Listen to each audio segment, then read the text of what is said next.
Grazzi mulej nilqawkom eżiż aħwa tat-televiżjoni, tal-YouTube u tal-Facebook u tas-social media għal servizzi ieħor ġewwa River of Love.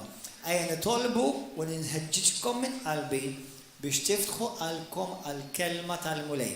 Itolbu miegħi, Missi Qaddis. Għatini qalb għaċċana. Għatini qalb fertili mulej Qaddis biex nirċievi l-kelma Qaddisa tiegħek.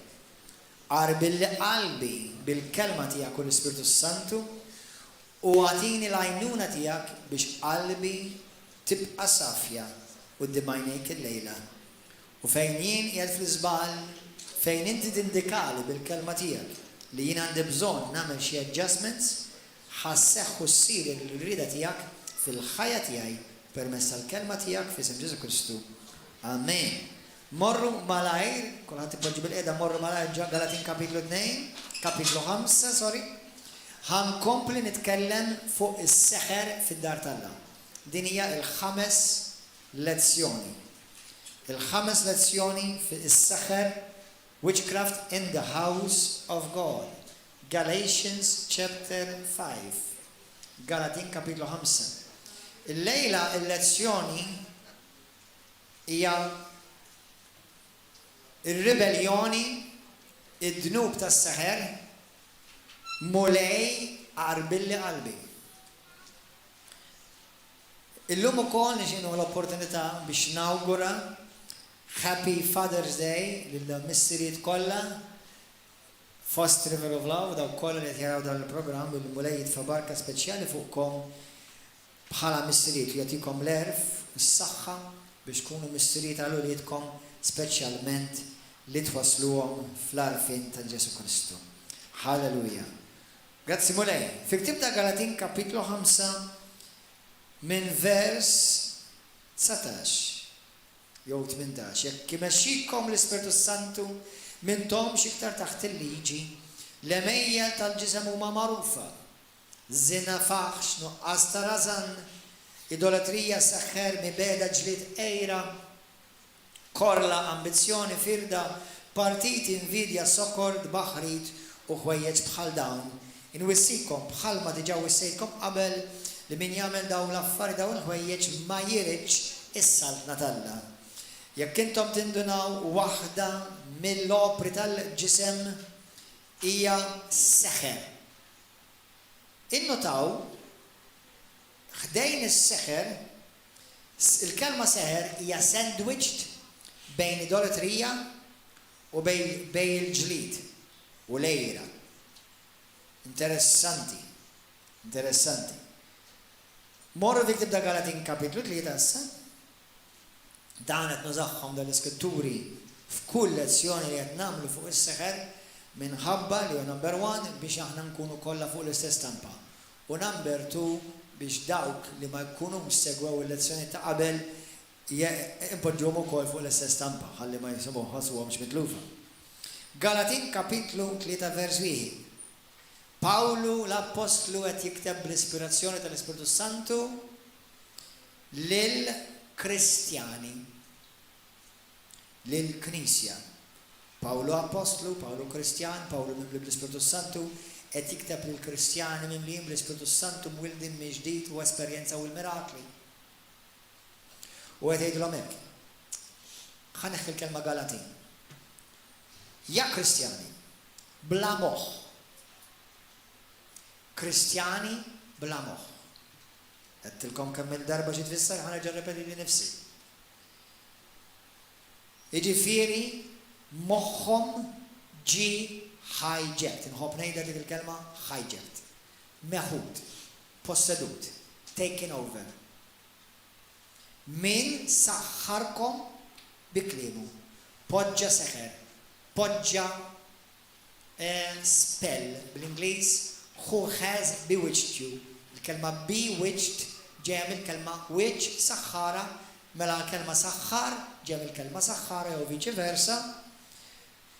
Dawn l-iskritturi rajnihom f'kull lezzjoni li kellna fuq dan it-tema.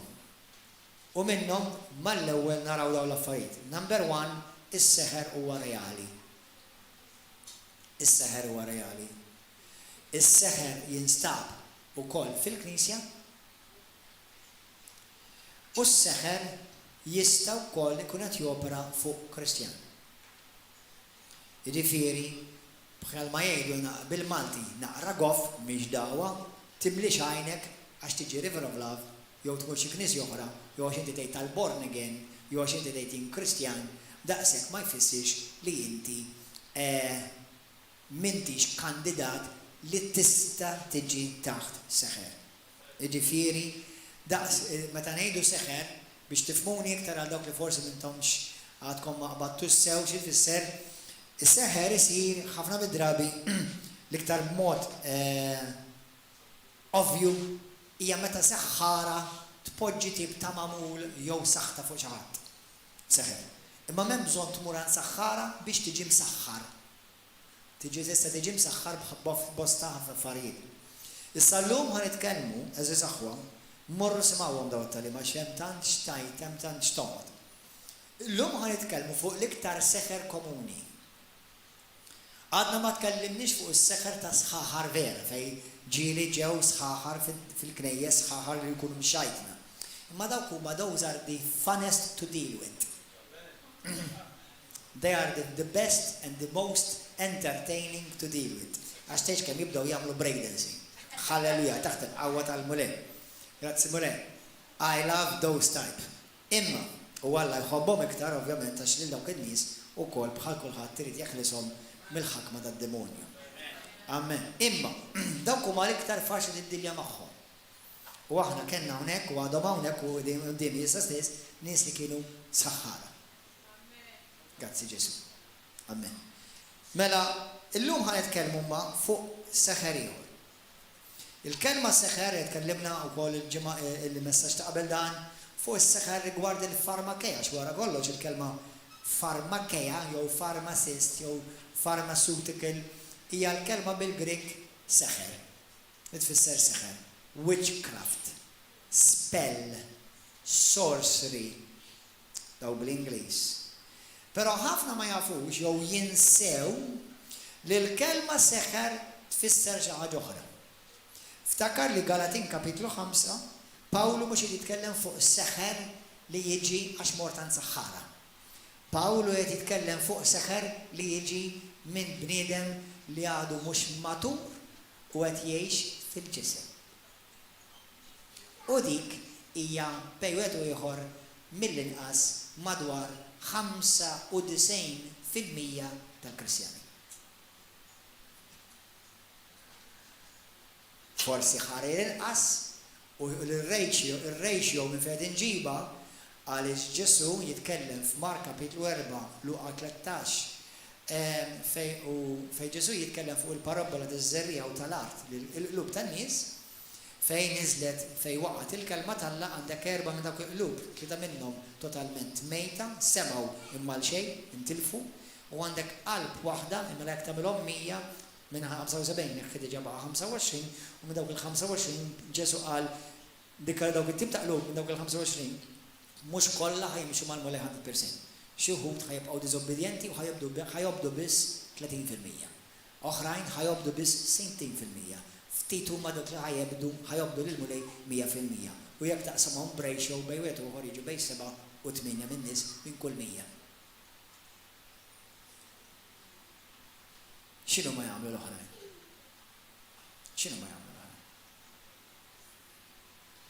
Il-kelma seħel hija wkoll fil-Bibja hekk aħna mmorru naraw pereżempju ta' fuq din l-iskrittura mmorru Samuel, l-ewwel Samuel 15, din hija skrittura popolarissima u please italmuha tistgħu timmemorizzawa. ċertu skritturi tant ikunu użati, tant ikunu bħal key scriptures jgħidulhom fil-Bibja li infatti il-kapitlu li jitkellem fuq ir-resawlu li kien mażul minn Alla, kulħadd jgħid mażul minn Alla. Midluk minn Alla u spiċċa msaħħar.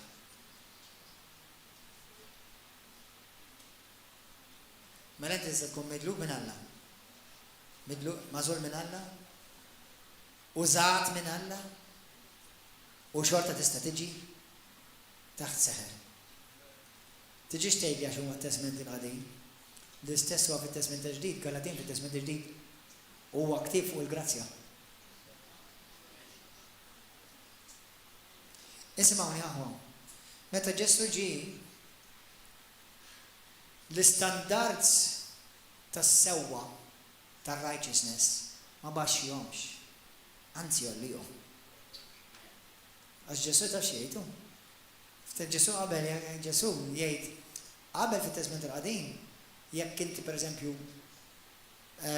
tikkommetti adulteru, jekk tinqabad kont tiġi mħaġġar u maqtul.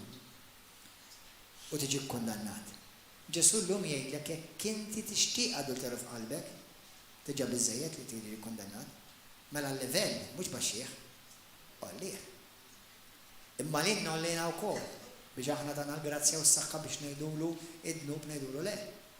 Amen, dik mhux wieħed jekk inti titara id-dnubiet li jsejjaħ tal-ġisem Pawlu f'Galatin 5, immulejtak il-grazza lilek, dan is-saħħa lili biex aħna nembuhom. Issa jekk inti tiżbalja waqgħid fid-dnub xi wieħed minnhom hemm il-grazzja tal-Alla biex tqum u terġa' tiġi rrestawrat lura mal-mulej. Amen. Halleluja. Glorja għal-mulej. Mela, l-ewwel Samuel kapitlu 15 kien hemm il-profeta fejn ġie fuq Sawlu, il-profeta Samuel, u qallu dal-kliem għax Sawlu li kien ir-re, il-mibgħut minn Alla, magħżul minn Alla u midluk minn Alla, Alla qabdu biex jagħmel xi ħaġa u m'għamelix. U wara x'qal il-mulej u Samuel wieġeb jaqgħu il-mulej jogħġbu jew jimpurtah mill-vittmi tal-ħruq u s-sagrifiċċju aktar milli s-smigħ tal-kelma tal-mulej u li tobdija. X'importaħ Alla? Alla ma jimpurtax is-sagrifiċċju tiegħek. Alla jimpurtaħ huwa li jimpurtaħ hija di jiena tajtek kelma obdija. Fit-Testament il-Qadim u anke fit-Testament il-Ġdid fi Ktieb tal-Lut kapitlu 9 hemm dnubiet li kien Alla kien jgħidilhom pereżempju jekk bniedem jekk intom taqraw Ktieb tal-Levitiku u Deuteronomju, pereżempju jekk taqraw minn Levitiku kapitlu 1 minn vers kapitlu 1 sa kapitlu 5 jitkellem fuq dnubiet jsemmi dnubiet fejn il-poplu kien jagħmel imma b'ignoranza. Jiġifieri ma kienx aware li qed jagħmilhom. Xorta kien hemm maħfra lihom. Fit-Testament il-Ġdid ukoll aħna Ġesu Kristu ma meġ biss dnubiet li aħna nafu bihom, imma anke dnubiet li aħna ma nafux bihom li nkun għamilthom lanqas naf għamilthom. Sewwa imma meta jiġi għas-seħer u rebellioni huma dnubiet li inti taf bihom.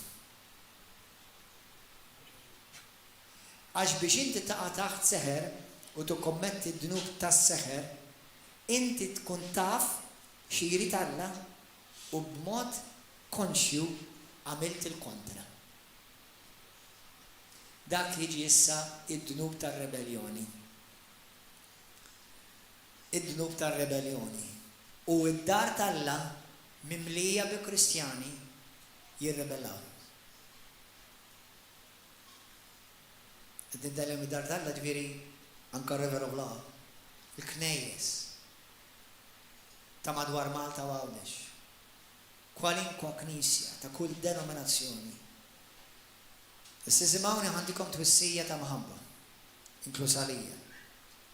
Meta jiena naf li qed ngħix stil ta' ħajja li Alla bl-aktar mod ċar ma japprovax. Pawlu jwissini nista' nintilef.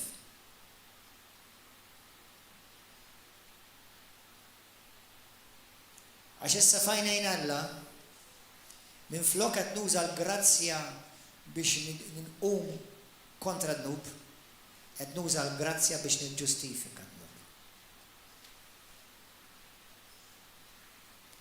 U jekk inti tara madwarna, ħares lejn liema knisja trid.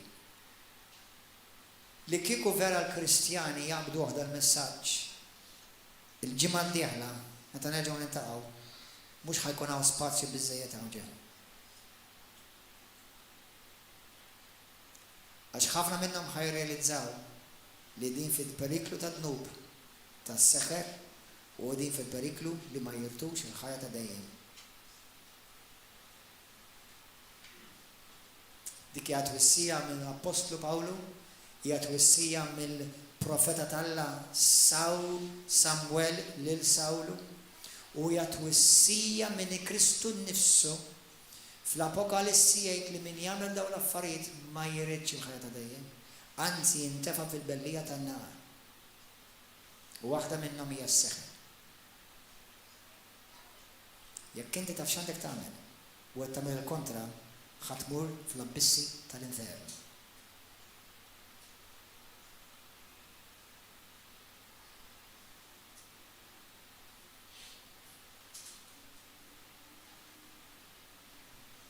Fil-ktieb ta' Ġud, il-mulej jitkellem minn fom l-Apostlu Ġud fejn bosta hekk imsejħa Kristjani qabdu triq ta' rebellioni. Il-ġimgħa l-oħra semmejtilkom frażi. Jekk aħna msejħin biex inkunu d-dawl tad-dinja, il-Kristjani msejħin biex ikunu d-dawl tad-dinja. Imma d-lam madwarna qed jiżdied. Something is terribly wrong with the church. Mod ġenerali.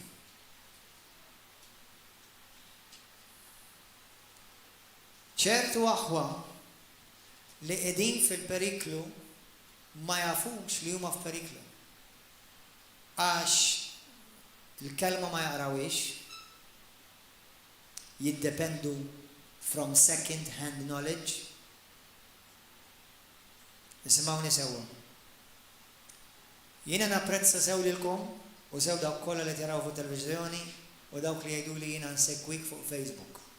Thank you. God bless you. Però Alla ma kreax il-Knisja biex inti toqgħod issegwi lil Alla fuq il-Facebook.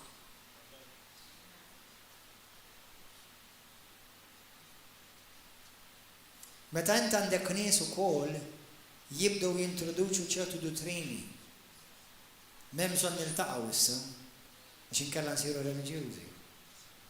Ma għaliex il-Bibja tgħidlek kienu jiltaqgħu kull ġimgħa, kull jum, u fl-ewwel tal-ġimgħa kienu jżommu l-offerta biex jagħtuha lill-Mulej. Nsejnuhom dawk l-Iskritturi? Taf x'inhi dik? Rebellioni.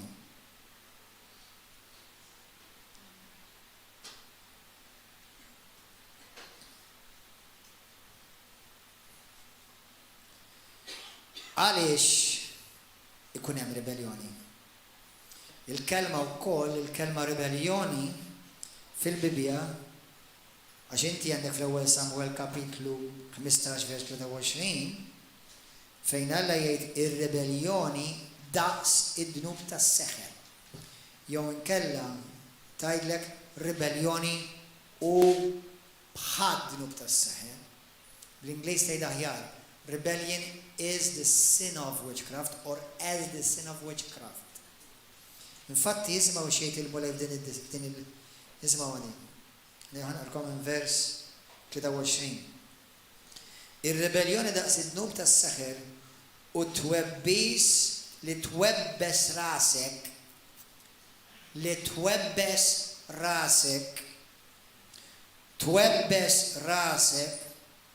huwa daqs il-ħażen tal-qima ta' xbijat. Ħanilkom aħwa u ċertu Kristjani li ma domx imorru wara l-vari, ma domx imorru jagħmlu x-xemat, imma li tgħidilhom intom qegħdin fir-rebellioni ta'. U ħanaraw minn ftit ieħor x'jistieden il-bniedem f'daru meta jkun f'rebellioni.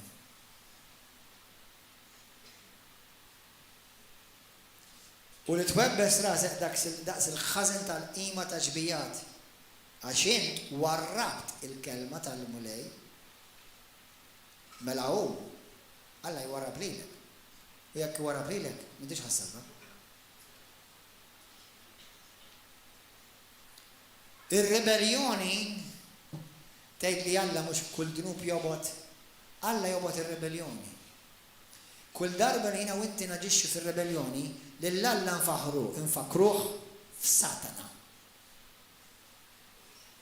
Lil Alla nfakruh f'Luċifru. Kull darba li jiena u inti naġixxu b'ribellioni. Lil Alla xiftakar dak il-jum fejn Luċifru rrebella kontra Alla u fesfes fil-widnejn ta' ruxma ta' anġli oħra u għadhom miegħu u qamu kontra Alla. U skoprew minnu Alla. Alla jabborri ir-rebellioni. Tiġi minn fejn tiġi. Isimgħuni sew, jiena nitkellem fuq ir-rebellioni jew is-seker fid-dar tal-Alla. Però taf li qas ir-rebellioni kontra l-gvern ma jrid Alla? Xiġifieri? Ma issa jekk il-gvern jgħid xi ċuċċata u hawn ħafna gvernijiet fid-dinja li jgħidu ħafna ċuċċati li ovvjament imorru kontra l-kuxjenza tiegħi u kontra l-kelma tal-Alla, li kumbat kwestjoni oħra. Ma fejn hemm huwa li huwa sew, pereżempju, jiena u inti rridu nħallsu t-taxxa u l-vat. Toġbok u ma toġbokx. Jiena u inti rridu nilbsu s-seatbelt. Toġbok u ma toġbokx. Mela hemm ċertu liġijiet, hemm ħafna infatti li huma tajbin, infatti huma anke protezzjoni għalik innifsek, li jekk inti ma tagħmelhom, inti jekk jaqdek xi pulizija mingħajr seatbelt u tispiċċa toffenduh u tidajlu għax tak xi ċitazzjoni, inti rebellioni doppja tagħmel issa.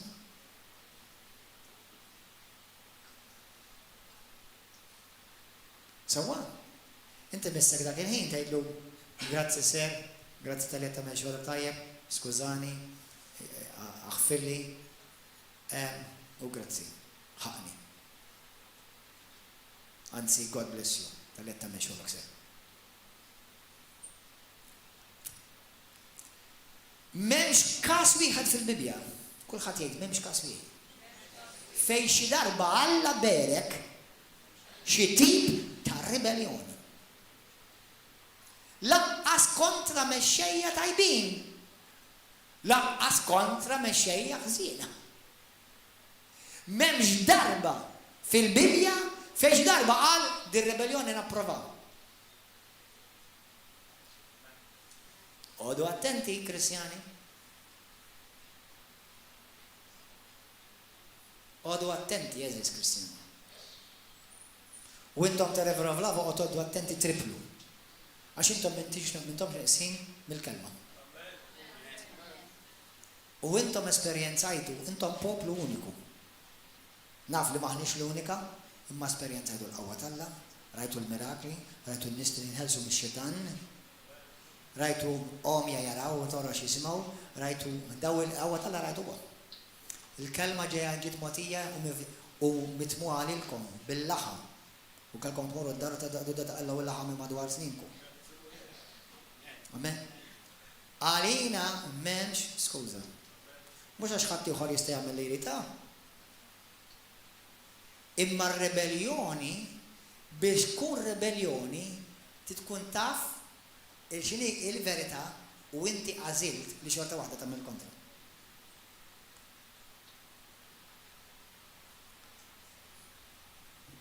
Dan huwa dnub serju aħu. Għalhekk illum il-messaġġ jismu ir-rebellioni fid-dar tal-Alla u mulej għarbilli qalbi. Aħwa ħanidkom ħaġa, Alla jħobbok imma l-abibu x'taħseb int.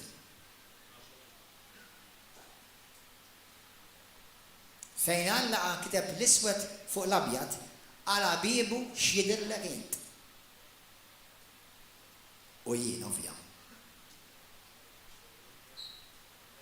Alla jħobbok bimħabba bil-laqis u miġnun warajk, għax tkun miġnun għal xi ħadd li jobodok u tmut għalih. Ġesu mit għalik u mit għalija. Mela l-Bibja tgħidlek ma tkun għadna l-edewwa tiegħu. Halleluja. Glorja l-Mulek. Issa tistgħu tifhmu ħarir aħjar Għaliex Alla jabborri r-rebellioni. M'hemmx każ wieħed fil-Bibja fejn Alla xi darba ibierek rebellioni. Trid ngħidilkom din hija opinjoni tiegħi, din mhux dottrina, għalkemm taqbel mal-Bibja.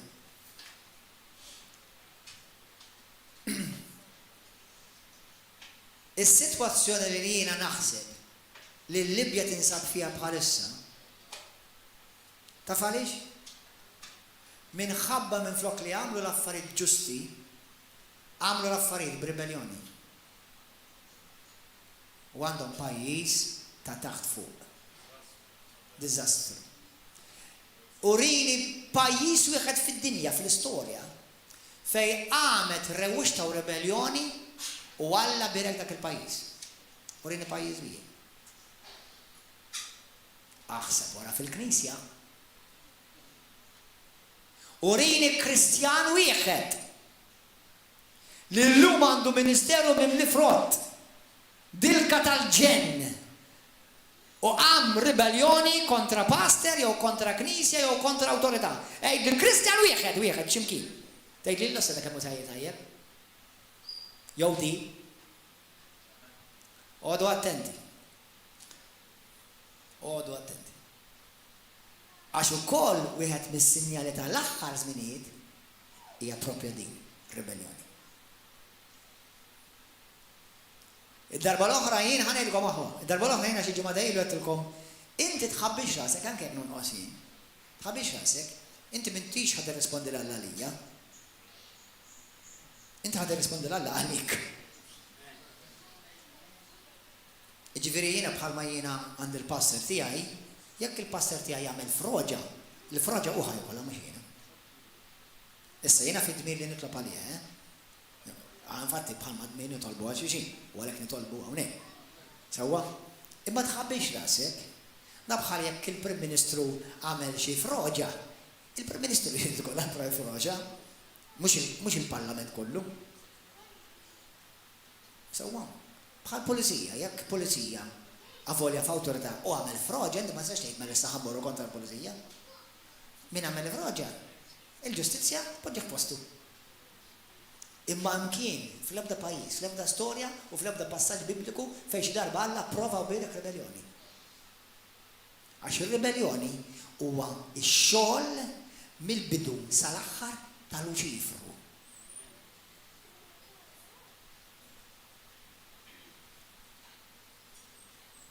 Halleluja. Amen. Għalhekk il-mulej qarbi li qalbi. Fejn jien qalbi mulej. Halleluja. X'inhi r-rebellioni?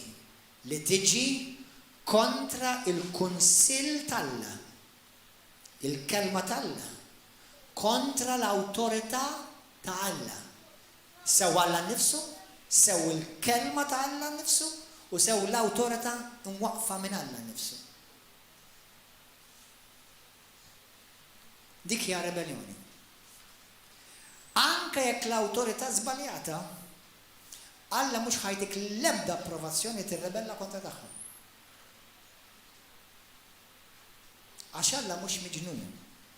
Is-saltna tal-Alla hija ordni divina li ħafna Kristjani din ma jfhmuhiex. Intom poplu differenti intom tifhmuha suppost. Halleluja. Kif tibda r-rebellioni? Min fejn tibda r-rebellioni?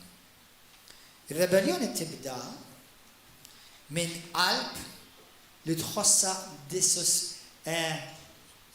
dissatisfaction, m'hemmx sodisfazzjoni, mhux qed tħossa sodisfatta.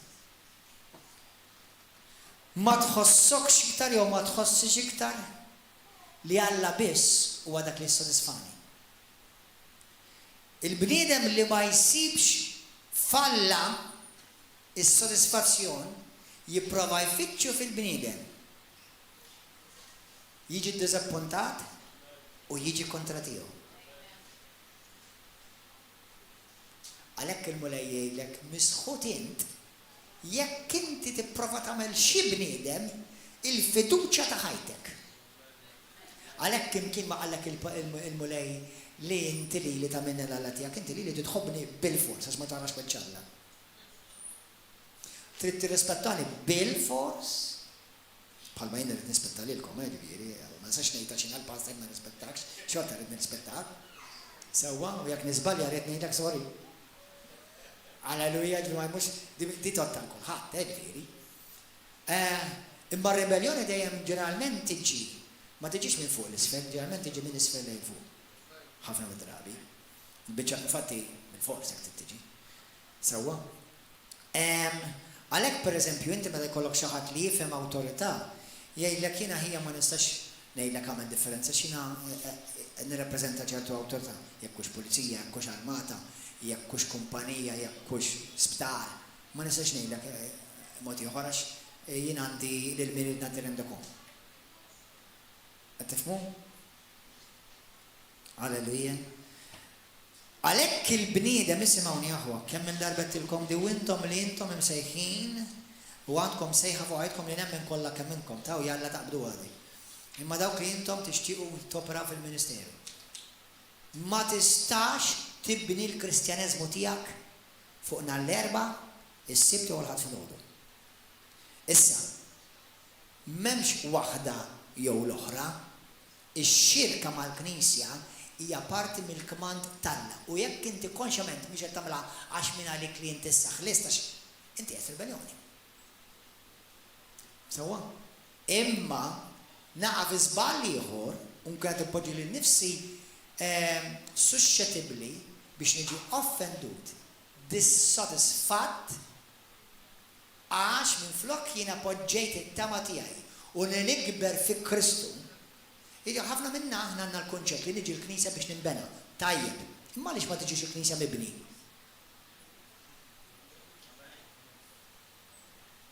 Mhux niġi l-Knisja biex nibbielek, tajjeb ta' għax ħadet bielek, għaw aħna dejjem nitbielku, imma għaliex ma tiġix il-Knisja imbierek ħalli jkun hemm xi ħadd jafdejk inti tkun tabarkali. Għaliex minflok tiġi l-Knisja biex tirċievi, ma tiġix il-Knisja biex tagħti. Illa alluk kemm isir affarijiet kieku fil-ġisem ta' Kristu? Mhux hekk, m'hemm bżonn tgħid waħda jew l-oħra, imma huwa importanti li jiena qed nagħti sem attiv fil-bini tal-Knisja, fil-bini tal-poplu tagħna. Alleluja. Il-rebellioni tibda il-mument li l-bniedem jibda jfittex pożizzjoni. Brothers and sisters, Holy Spirit, help us to get this. Il-mument il-bniedem jfittex fil-oppożizzjoni jibda nieżel. X'għamel Luċifru? Fittex pożizzjoni! X'għamlu n-nies ta' Kora? Numri kapitlu 11. Kora u l-familja tiegħu. Sedew Alla żilhom għamilhom Leviti. U ġew quddiem Mosè u qalulu isma' inti isimgħuni daw għax tiġri fil-Kristjani. U pastor kemm inħobbuk, itżewwiġna pastor, tammidni pastor. Mnalla kont inti pastor għax fiq, mnalla l-mulej użani użak bħal fad, illa lux miraklu, illa grazzi mulejx, għawwa. Jaddu naqa' żmien. Il-pastor qed jieħdu fil-granted issa mhux da bista hemm ħafna kbir. U issa nibdew fiċċu pożizzjoni. Il-moment li tiġi dazappuntat, inti bda tiġi minn kontra l-pastor. Ma jibdix fuq il-Facebook li tiġi kontra l-pastor, jibda minn qalbek.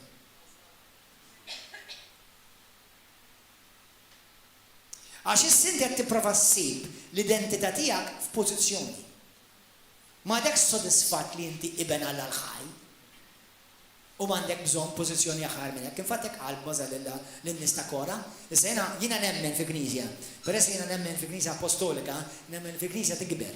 U li tista' ssir diaknu, tista' ssir ordained ministru tal-Vanġelu, tista' ssir ordained leader. Għalkemm mhux il-kelma leader jintuża fil-kelma, jintuża xjuħ jew pastors. Tiġi ordained ministru mbagħad tiġi konoxxut bħala apostlu, profeta, teacher, whatever. Dak nemmen fihom.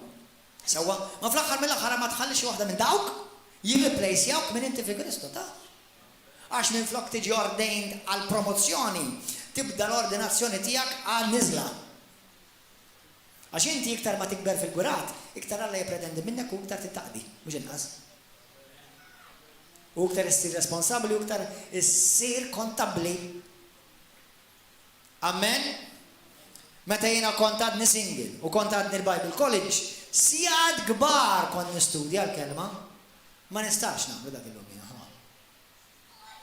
Għax issa hemm poplu, hemm merħla, hemm missjoni, għalhekk irid tkun hemm żmien ta' preparazzjoni. Inti ma tistax waqt li qed tiġġieled fil-gwerra tmur titrenja fl-istess ħin. L-ewwel titrenja, tkun soldat tajjeb u mbagħad tmur on the battlefield. Sewwa? Halleluja. Għalhekk intom dawk li qed tiġu trenjati ministri, taġlux.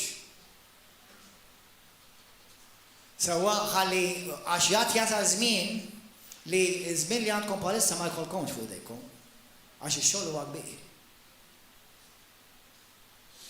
Halleluja.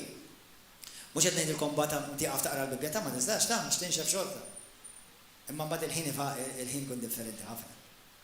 Amen. Halleluja. Grazzi mulej. L-istess għaliex Sawlu waqaf, għaliex Sawlu rribella kontra Alla. Rajni għamur għaraw l-ewwel Samuel, kapitlu 15. Għaliex prova ifittex pożizzjoni favorevoli f'għajnejn nies. Balalu. Kellek kollox, kont ir-remi tlub ta' Izrael. Ma kont għadek ħadd u Alla dilkek u għed jużak bil-mirakli u l-qawwa tal-mulej, issa tfittex il-pożizzjoni. U tilef kollox.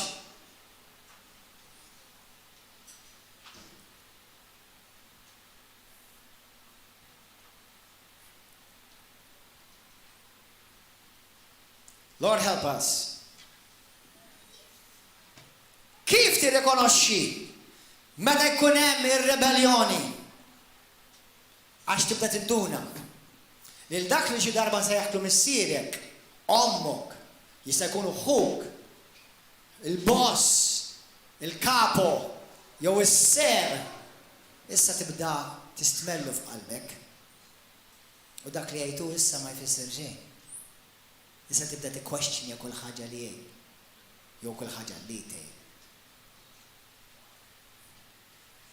Jonqos ir-rispett, ma tibqax tisma' dak il-leħen.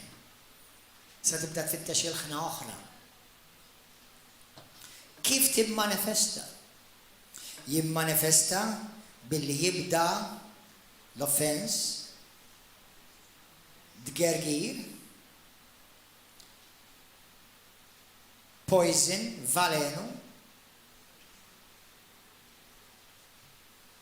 Fil-ktib tal-Proverbi 17. Morru, Proverbi 17. Proverbs 17. Grazzi, Spiritu Santo. Proverbs 17. 17:11. Halleluja. Il-ħażin kontra min għandu is-seta. Imma mbagħad messaġġier aħra x'jintbagħat għalih. Sawlu kien midluk re. Rejt il-pożizzjoni ta' David. Għax David beda jsir popolari. Il-moment li beda jagħmel hekk, l-Ispirtu tal-Alla talaq minn fuq u xġie minn fuq. Spirti jittormentaw. Ħanidilkom aħwa. Nitlob minn qalbi għal dawk li rrebellaw kontra awtorità li mwaqfa minn Alla. Għax ma qablux xi ħaġa li ħafna drabi tkun banali jew sekondarja. Għana jek xieġri. Naf nies illum, jiddispeċini għal-jom, għax ma nixtieq deni l-ħadd u għednejda minn qalbi. Li naf minn hekk illum. Il-familja hija diżastru u m'hemmx persuna waħda jew wieħed jimxu malla.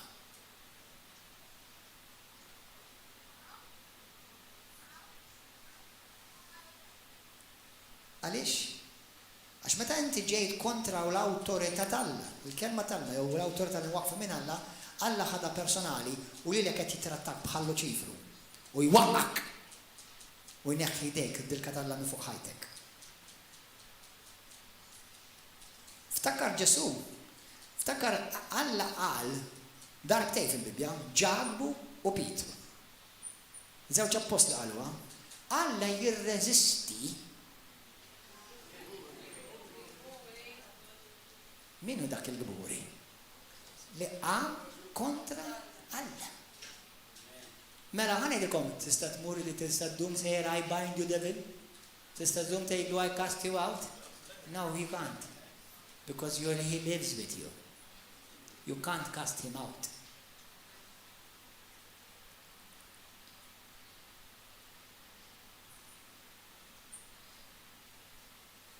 Alla jirreżisti lir-ribellus. Imma jagħti grazzja lill-umli. U Pawlu fit-tieni Timotju 22-24 jgħid itolbu biex imqara Alla jtihom il-grazzja. Ħalli jindmu. Ħalli jaraw, jiġu f'sensju. Ħalli ma jintilfux.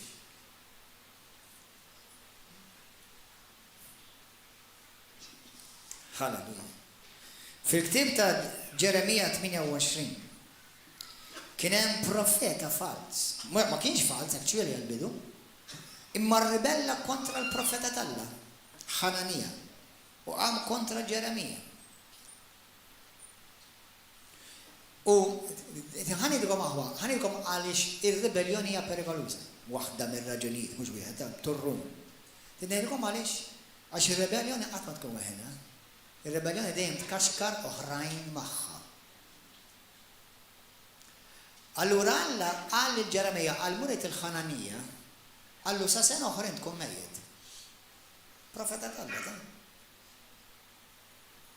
Allora x'inti profetizzajt tagħma falsa lill-poplu tiegħi, ma ttilhomx il-verità.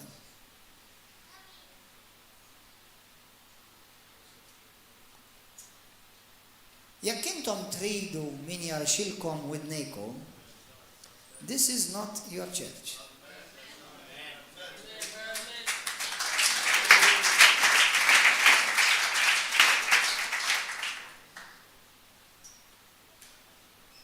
Number one, għaxin għand il-biża Alla.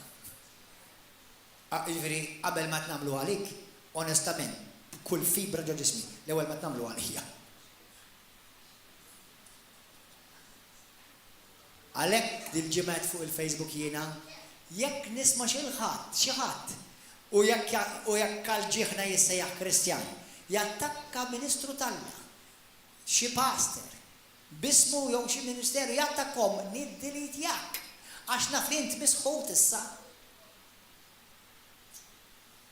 Nibblokjak, jista' jkollok it-titlu kollha tad-dinja. I will block you, I want to have absolute. Għax inti ġejt imniġġes u ma rridx imniġġes dak li huwa mniġġes. Tajb mhux ħanamellek like.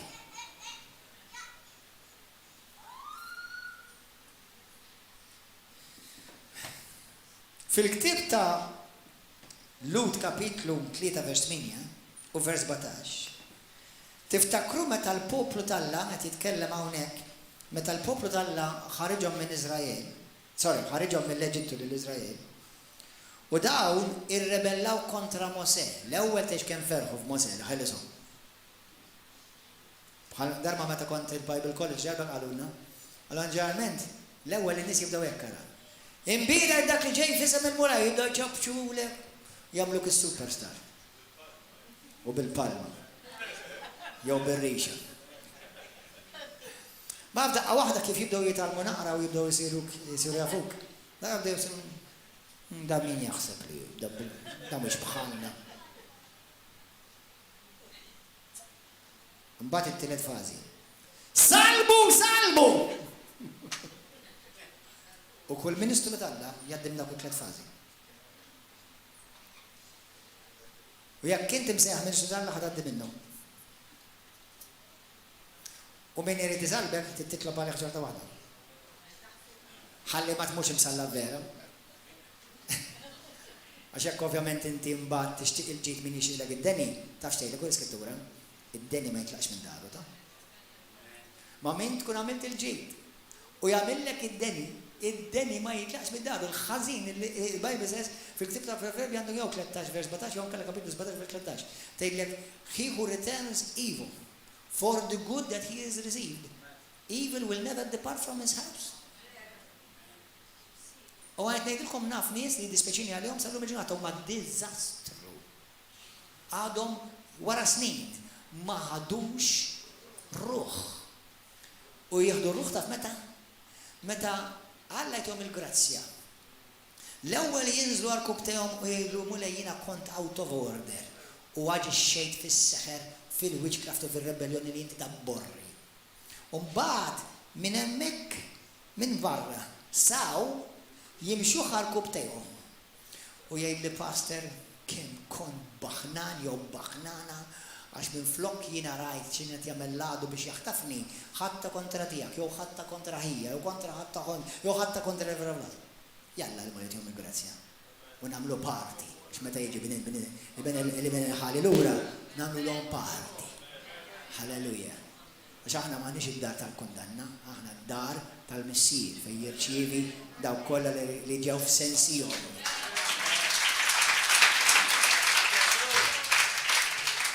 Halleluja. Grazzi mulej. Qatt ma battil ħadd il-barra jiena dawk li ġew lura b'qalbhom lura jgħidu aħfilli pasta. Għax jiena kont blaħ jew kont bela. Qatt.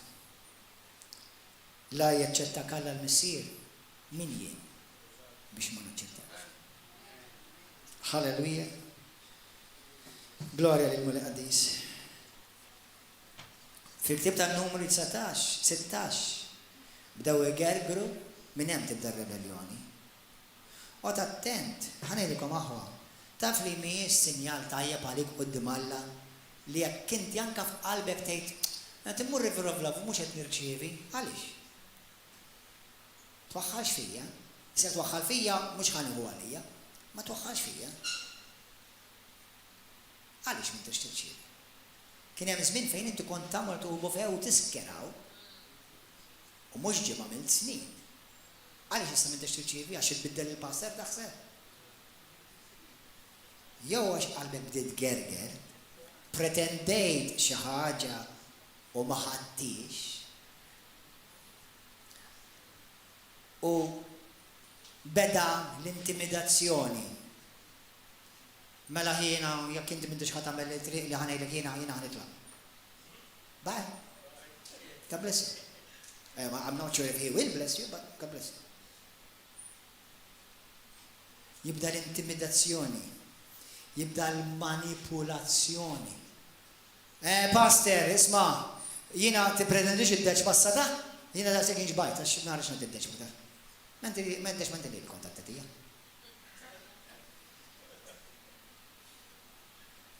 Jekk kontattat id-deċma, ma swilek xejn jekk kontattati għalili. U d-damal ma swilek assolutament xejn. Tatija l-Alla, l-Kristu. Li sallum il-ġurnata skont Luk kapitlu 7 għadu jirċievi id-deċma minn għand ħubtu sallum skont l-ordi tal-Assis il-Bira l-Markezidek.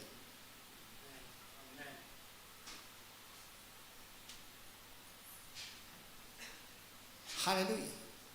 Fejna qalbek, brother? Fejna qalbek, sister?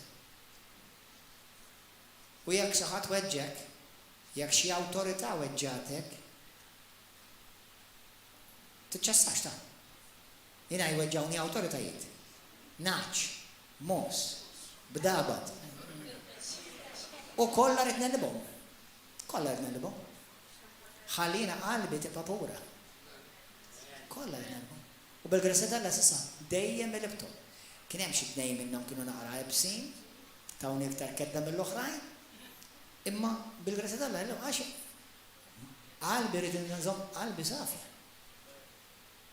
Quddiem Alla. Mela ma tafux l-Iskrittura tgħidlek li imberkin dawk ta' qalbhom safja għax dawn huma li jaraw l-Alla. Mela x'inhi l-kontra? Kma jkollokx qalbek safja, m'intix ħaddar għall-Alla ta'. U inti taħseb li jkollok qalbek safja jekk tagħmel il-videos kontra n-nies Alla fuq il-YouTube u fuq il-Facebook. Inti taħseb li ħadkollok qalbek safja jekk inti toqgħod tagħmel iċ-ċuċċati u taqla rux ma tankwid fil-ġisem ta' Kristu, taħseb li dak ħajkollok qalbek safja?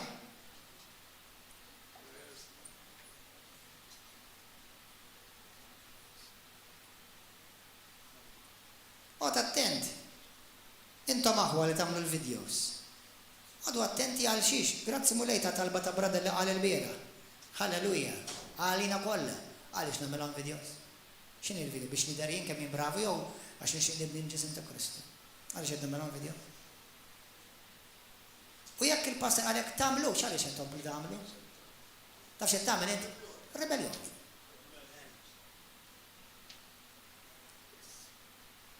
Mela inti ma tafx li qabel Alla ma jippremjak Alla jittestjak.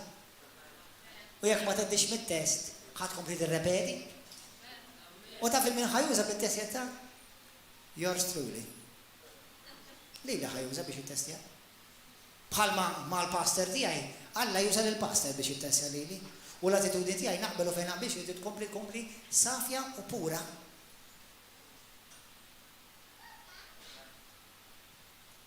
U nirringrazzja lill-Alla Sidi Ġesu Kristu li f'26 sena Kristjaneżmu qatt darba ma ħadd kontra l-passer tiegħi. U ma jfissirx għax qbil dejjem. Imma xaraft Alla tani grazzja. Araft. U fimt ċertu affarijiet fil-ġisem ta' Kristu. Fimt kif Alla jopera fis-saltna. Kif Alla fimt Alla x'jabborri. U fimt il-qal tal-missier xi tħobb. Mhux għax qed ngħidlek li wasalt, għax għadni fil-bidu. Alleluja ħwa. Per eżempju, kemm qedtilkom itfu l-mobiles. Naħfillek id-dnub tar-rebelljoni li ma tfitx il-mobile. Fissem Ġesu Kristu.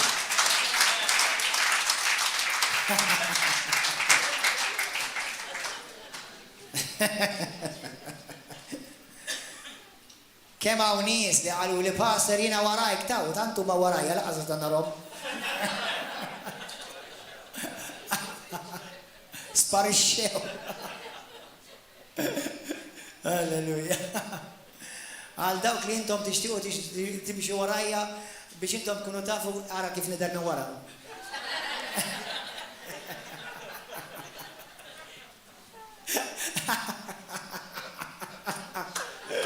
Hallelujah. Praise the Lord. Thank you, Jesus. There's joy in the house of the Lord. Amen. Thank you, Lord. Hallelujah.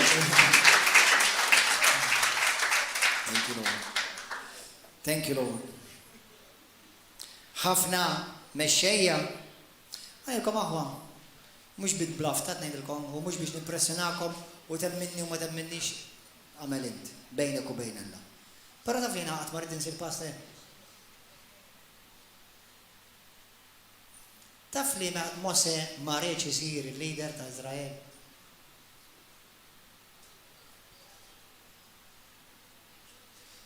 Il-pożizzjoni ħalli lill-Alla jtielek mhux titloba int.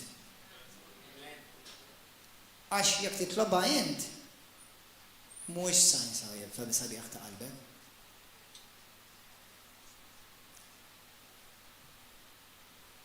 Għax Alla jridek li inti tant tkun kuntent maddas fis-sakra li inti bintu, li inti bnu. Żejjed. Sa f'din il-Knisja nirrikonoxxu sejħiet, imma mhux ġast is-sejħiet, irid nirrikonoxxi l-karattru. Meta jien għandik task, jew xi ħadd, pereżempju jekk għandek il-11 u jtik task, jiena l-pastor biss nisma', jekk jgħid il-pastor, inti ma tiswa' xejn. Beresem, il-11 għandu awtorità delegata minni. Jekk għandek id-djakni, għandhom awtorità delegata minni.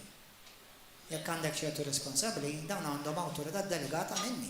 Tirrispettom daqs li jkunu rispetta mhux il-pastor lill-Alla. Imma dak mhux bniedem bħali u bniedem bħalek Alla juża biex jittestjalek qalbek, bħalma Alla juża bniedem bħalek biex ibierkek. U x-xitan juża bniedem bħalek biex ifixklek.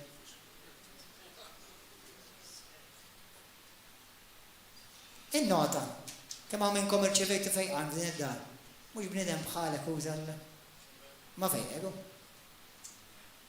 Dawk li intom iħlistu minn xjata, minn zaħta, minn xi marda. Mhux bniedem bħalek talab għalik. Immarċevejta u sottomettejta li għadi. M'intix induna li qalbek kien tiġi marbula. Il-Bibja xtejlek kellhom it-test fid-deżert u m'għaddewx mit-test, ġew it-testjati. Jiena u inti qed niġu ttestjati aħna. Jiena kemm qedtilkom bħala missier fil-mulej. Lillu ridi nixtieqhom jagħmlu ħafna aħjar. U mhux qed nibdililkom ħadd minnkom tkunu bħali identiku għax intkom uniċi.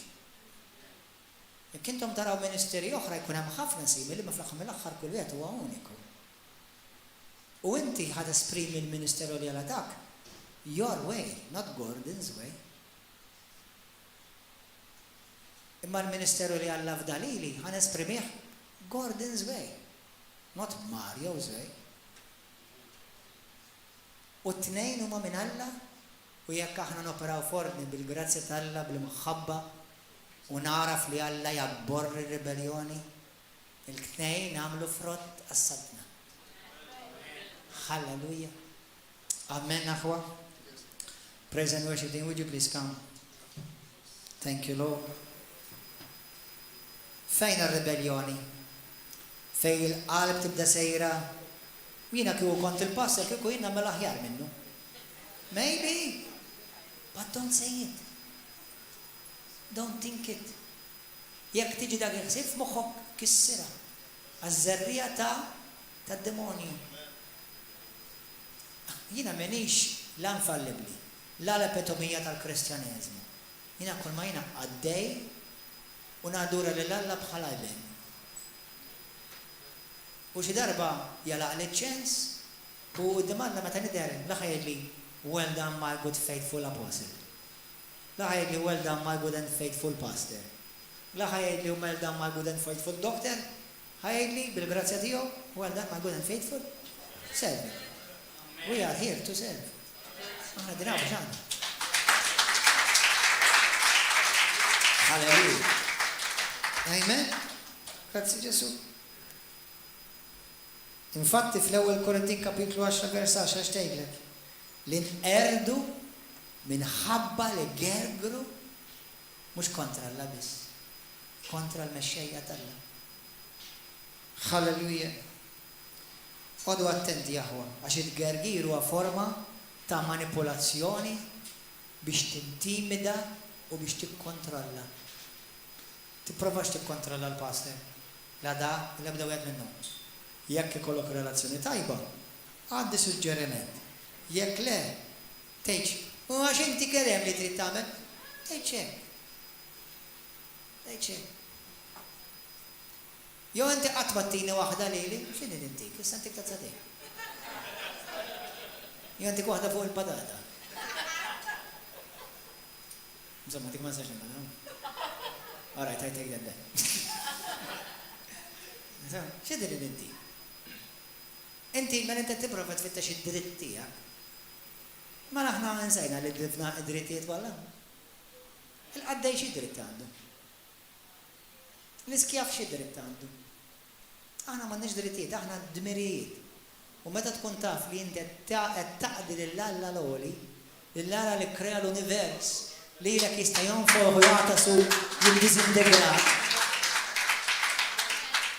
Għalhekk kemm importanti tżomm qalb umli u tittestja qalbek u tkun għaddej minn test. Fittix tiegħek bħalma jgħid il-mulej fil-Ktieb ta' Filippin, fittix tiegħek. Fittix dak li huwa tal-interess tiegħek. Fittix xirid il-mulej, xirid il-missi, xi glorifika lill-Alla. Ma jimportax, ħa nistenna. Min jistenna jitenna bil-waqt li ngħidu aħna. U jekk inti tistenna il-ħin tal-mulej, tiġi mbierek. Alla tik grazzja. Alleluja. Grazzi mulej qaddis. Għodu attenti. Ħalli ma tħallix qalbek taħseb li inti taf aħjar. Mhux għaddejlek li ma tafx xejn jista' jkun taf aħjar. Għax ma nafx kollox. L-ebda pastor ma jaf kollox. U l-ebda pastor mu tajjeb f'kollox u f'kull area u f'kull ministeru. Alleluja. Għod attent milli tiġi offendut, għax imbagħad tispiċċa ma tistax tirċievi.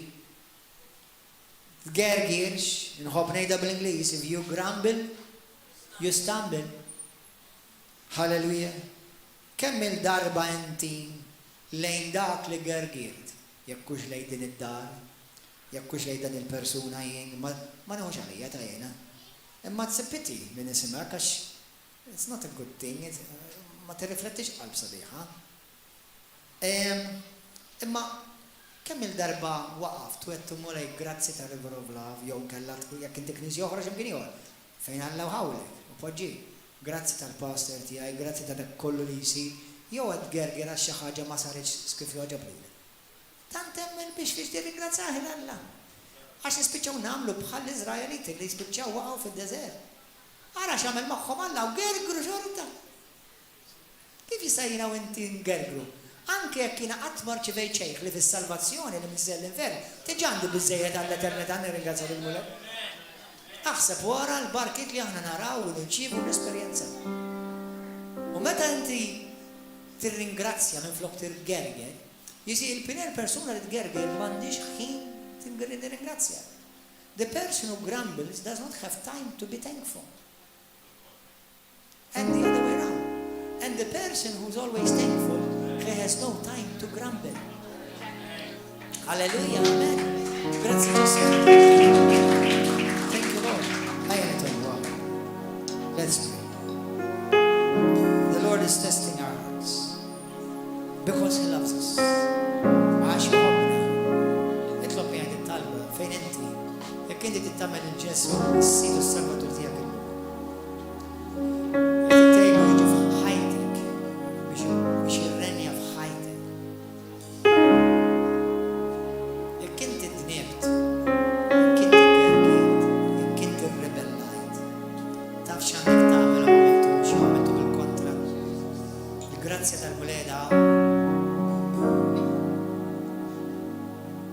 Itlob it-talba minn qalbek warajja. Tista' titlob minn kliema kif trid int. Però ħalli biex ngħinek qed talba wara minn qalbek illum is-Qaddis. Jekk kienet qastek din l-erja fejn ribellat, kont naf x'għandi nagħmel u għamilt il-kontra. Aħfilni missier. Nirrealizza llum li jiena waqgħet fil-lixka tad-demonju, gergirt, minflok urejt gratitudni ta' dak li għandi, ma bil-kontra ingergirt ta' dak li għad m'għandix. Grazzi tal-barkiet tiegħek mulej. Grazzi tal-ibnek Ġesu li mitalija fuq is-sarir u li permezz tal-mewt tad-demm xerret tiegħu permezz tal-qawmien salvajtni.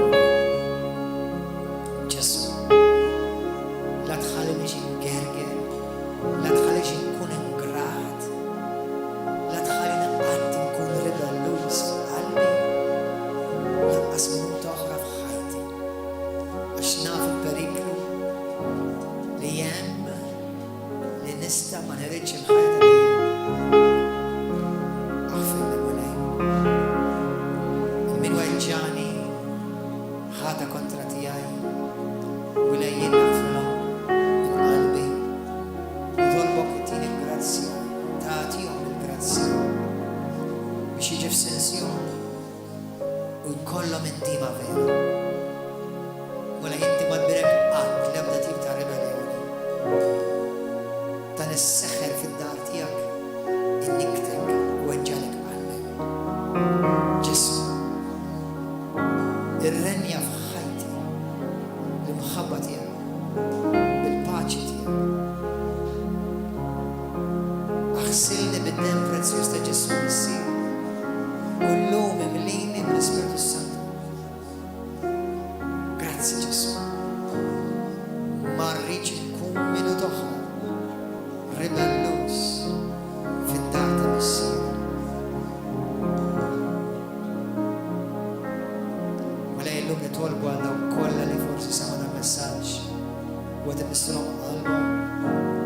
jerġgħu lura lejn id-dar tal-missier mhux biss ġobinja ma b'qalbhom niddiema qalbhom umli quddiemek Mulej. Ħalli jsibu l-furqan, jsibu restawrazzjoni u jsibu lilek missier tagħmilhom parti. Kollha li Mulej huma madwar Malta u dan il-messaġġ qed jasal f'qalbu.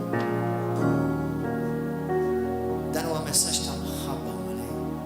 Biex ma tridx lil wliedek li jiġġarfu u llum inkissru kull spiritu ta' seħħel minn fuqhom, kull spiritu ta' ribellioni minn fuqhom Mulej. Għatihom Mulej il-grazzi li jkunu umli u jarfu l-iżball tagħhom. Berek il-pajjiż, berek il-poplu Malti wawċi. Iva li bis-sewwa u bil-ġustizzja jiġġieldu għal dak li huwa sew, ġust quddiem għajnejk. Ma bl-ebda sens ta' ribellioni, l-ebda mod ta' arditizmu, l-ebda mod minn dan għax dan ġil qalb tiegħek missier. Di ma tirriflettix il-qalb tiegħek Mulej. Ħella l-pajjiżna u fejn aħna bħala poplu żbaljajna mill-erja aħfrilna Mulej. Irċievi glorja Mulej, irċievi onor Mulej. Halleluja. Itfa' l-Ispiritu tiegħek fuq dan il-pajjiż. Itfa' l-Ispiritu tiegħek fuq il-knejjes kollha tiegħek Mulej. U dawk speċjalment li jsejħu ismek b'qalb safi. Tu glorja Mulej u tifħir dan il-post lejna f'isem Ġesu Kristu. Amen. Jekk inti llum qed tara dan il-video dan il-messaġġ, jalla dan il-kliem laqatlek qalbek u jgħinek biex jerġa' jirrestawrak lura fit-triq id-dejqa, it-triq